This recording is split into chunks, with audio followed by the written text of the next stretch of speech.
গভীর ভালোবাসার গল্প। গল্প ছোট কিন্তু গভীরতা অনেক বেশি। একটা ছেলে ও একটা মেয়ে দুজন দুজনকে খুব ভালোবাসত। দুর্ভাগ্যবশত মেয়েটি মারা যায়। ফলে ছেলেটির মন খারাপ হয়ে গেল, এবং সে তার কান্না কখনোই থামাতে পারছিল না। সে সারা রাত দিন শুধুই কান্না করত। তার উপর অনেকেই সহানুভূতি দেখিয়েছে, কিন্তু কোন যুক্তিতেই সে তার কান্না থামাতে পারছিল না। একদিন রাতে ঘুমিয়ে সে স্বপ্ন দেখল। সে দেখল মেয়েটি তার বয়সের আরও অনেক মেয়েদের সাথে স্বর্গে রয়েছে।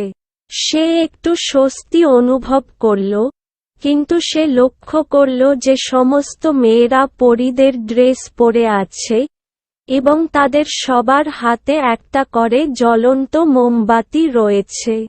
তার প্রিয়তমার হাতে যে মোমবাতিটা রয়েছে সেটা জ্বলছে না।